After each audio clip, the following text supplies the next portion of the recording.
Father Miller here. Welcome back to the Nerd Father. Some great news today in our diocese. As you probably know, I'm a priest of the Diocese of Lincoln, and our bishop has been on medical leave for the last 11 months. Last December, he disclosed or made it known that he had been suffering from depression and tinnitus and insomnia, and he took a medical leave. So for the last 11 months, we've been under the administration of, and I kid you not, Archbishop George Lucas. Had to mention that because of the nerd Star Wars part of me, but we've been under his leadership.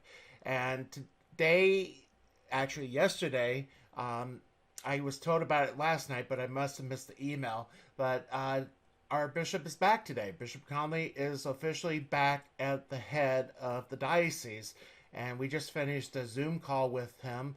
So I am extremely excited. One of the reasons that Bishop Conley went public with his medical condition last year was to show that, as priests, we are not immune from suffering.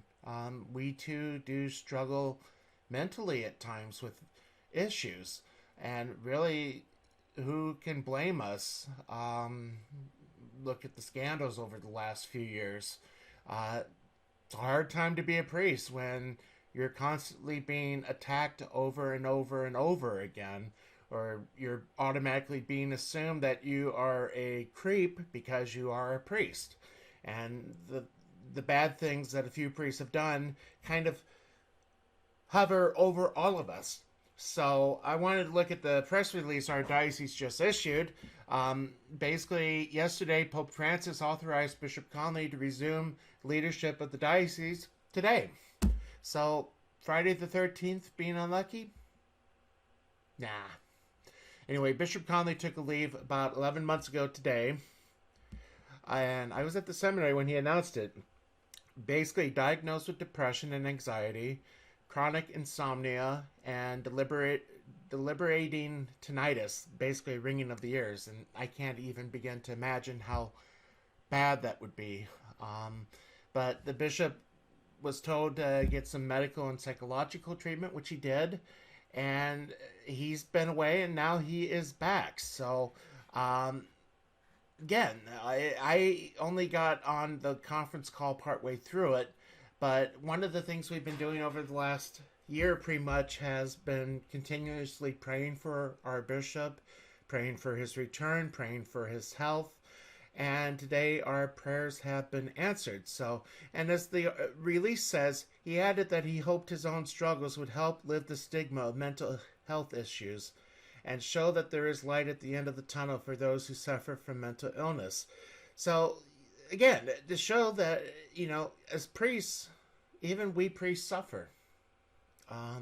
So, grateful for that, for the bishop being public with it.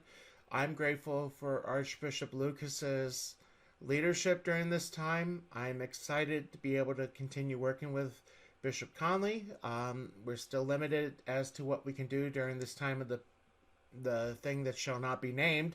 And the reason I say that is YouTube seems to have a thing where they kind of punish people if you use the term that we're currently experiencing. So in the nerd community, we've been referring to it as the beer bug. But anyway, so just ask for your prayers for myself as a priest. Pray for our priests as well. It's been a rough week because with the Archbishop, or the now former Cardinal McCarrick's report came out, and again, as I said in my little review of an article on it, pray for him.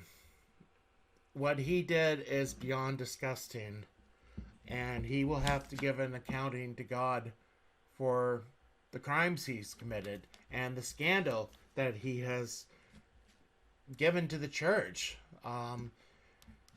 That scares me just to think. I mean, again, I believe that God is a God of mercy, ready to forgive the most contrite people should they seek it, no matter what horrible things they have done.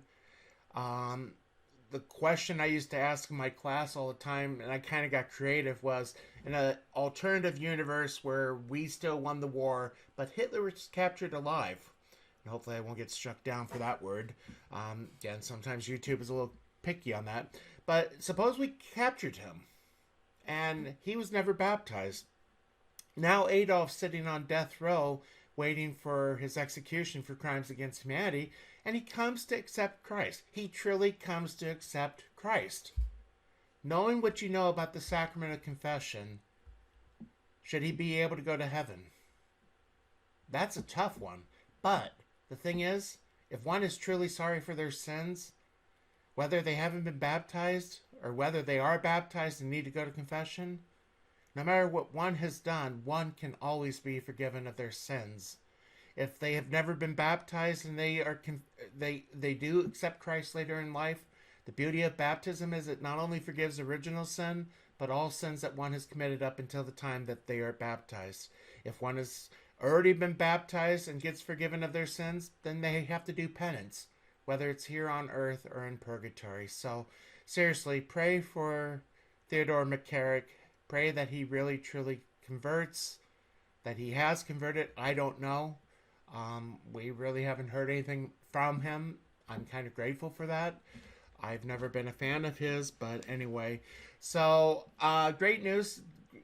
Cat's trying to get my attention. So, with that, I'm going to conclude. Let me know what you think. Leave a message. Hit the ring bell so you can be notified when new videos are released. And until next time, God bless.